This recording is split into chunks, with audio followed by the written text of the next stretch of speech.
Hello YouTube, good morning. Coming to you from New Hampshire. Summer's gone, it's fall time now. Leaves are falling off the trees. It's about 40 degrees out here in New Hampshire. No snow on the ground, that's a great thing. Today I'm finishing up working on my Bobcat T300. I have a fuel starvation issue. And I was working I had the machine up in Maine, and had a brush hog on the front, and my machine would cut out on me. And then what would happen is with this forestry door, or just about any door, most of you know, if the attachment isn't all the way on the ground or your lift arm's on all the way down, you're going to be trapped inside the machine. So I was trapped inside the machine for about 10 minutes or so. Wouldn't start. Finally, after about 10 minutes, the machine started just enough to lower the arms, and I was able to jump out, and I'd let it sit I came around back, and my bulb was completely sucked in. It just, nothing I could do. I tried, bleeding the air out of the fuel system, tried everything.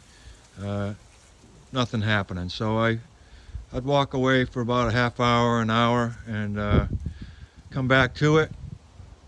Bulb's pumped up again, and I'd start her up, and I'd be good for about 20 minutes or so, and then the same problem over and over again. And I had a job to do, so I was trying to get her done, but you can't work like that. And being that far away from home, trapped inside a Bobcat's not my idea of fun. So I brought it back home to New Hampshire, and I'm working on the issue I started yesterday. Basically, I ordered a new elbow and fuel tube and grommet to go inside the tank. From everything I hear, those items are all plugged up on me, and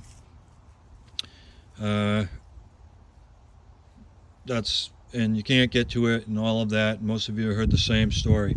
But this is going to be a good video, and if you like it, please like and share and subscribe to my channel, and I'll make some more videos. This is I'm filming this myself. I don't have a cameraman. I'm just throwing this video out there, and I'd like to make some more. I have other equipment, an 873, and all older stuff, an excavator, a cat excavator, 303B, 303.5, John Deere tractor, 510, bunch of equipment and attachments that I'd like to make some videos to help people out. And you can comment if you have better ideas. That's good. I'd be definitely willing to hear them. I go through YouTube every time I have a project, and I read every comment, and I watch every video until I can find the easiest solution. As time is money. This machine being down costs money. I want to get it done. I don't want to spend any money at the Bobcat place. I'm a do-it-yourselfer, and this is how I did it. So I started with disconnecting the primer bulb and getting that all squared away, and I tried to pull the line so I could know which line it was that was coming. It was which grommet and which elbow I need to pull out, and it was the one closest to me. As you can see, there's two lines by the light.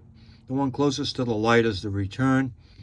The one a few inches in towards me is the fuel supply to the bulb. So that channel that those are coming out is ridiculously thin. And when I tried pulling, I realized the one closest to me is the one I needed to work on. So I went around back here because I couldn't pull it. I couldn't do anything. And it just wasn't moving. It wasn't budging. But what I realized is if I put this bar here, I'm able to lift the motor up just enough where I put this board under there, and now I was able to pull the hose. But I started by, my idea was I was going to run a new hose. So I bought a new 5/16 line, but as you can see, it's slightly bigger than the one that's on there, even though they're both 5/16 lines. So my thought is, if I put this line back in there, using the bar, I think I can get it back there and everything. And the problem is once I release this bar, this line is just going to crimp back there. This one's going to do the same thing eventually. This is not something you want to do twice. So what I'm going to do is I'm going to leave this line in there. I'm going to pull it back in a little bit and just leave that line. And I'm going to run this other new line. I'm going to run the side here. I'll feed it in there. I'll zip tie it up and around to the elbow so that it doesn't get tangled up in the pulley or the belt or anything else. And it's going to be a nice, clear, unconstricted shot right to the fuel tank. So that's my plan there. And then I tried a couple different things. Even though you can see that hose, it's very difficult to reach. I tried a camera. I have a backup dash cam. Came with this little camera, which isn't a bad idea if you had a second person that can fool around with it and move it in and out and whatever.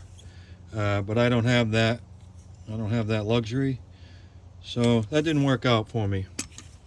So what I did was I kept pulling on the top of the elbow and the hose, and I just couldn't get it out. I'm a 60-year-old man with arthritis, and I just didn't have the hand strength to pull it up out of there, and you're just working with your fingertips. So I let it go last night, and I thought this morning I'd be able to have more, I'd have more hand strength, and I'd be able to yank it up out of there, but that wasn't the case. So what ended up happening was I pulled and I pulled, and I ended up breaking the elbow, the tip of the elbow. This is the hose. This is it. I have it out of the tank now, and basically it broke off here, and that was all that was sticking up out of the grommet. So I thought, okay, I just created the worst nightmare. So I tried everything to get under that grommet. Screwdrivers. I got different size pry bars. Tried everything. I just couldn't do it. So the grommet's still in the tank, which is fine with me. They come with the elbow came with a new grommet. This is the grommet here. And there's nothing wrong with the old grommet, so I'm going to leave it in the tank. And I was able to finally, stroke of luck, get these vice grips on the tip of this, which, had it been all before it broke, would have been a better time to try this. So I would have had more to grab onto. But I was able to get these vice grips on there. And then with this knurled knob here, I took that big crowbar out back with the notch in it.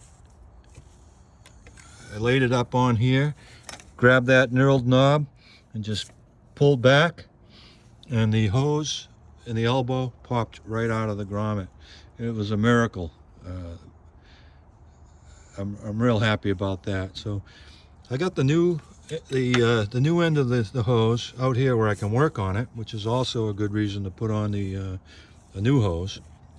Obviously, if you're going to run it under the machine or whichever way you do it, make sure you leave it about a foot or two longer.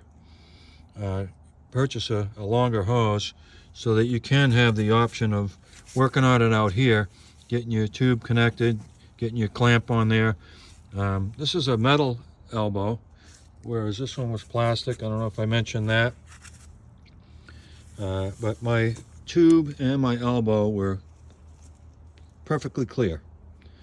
No debris, no clogs, no nothing. It all had to do with that pinch there inside that channel. that just a terrible design. So now that I have that out of the machine, now that I have this like this, I'm going to get some lubricant, some lithium grease, or some oil, whatever I have, and I'm going to fish this back into the tank.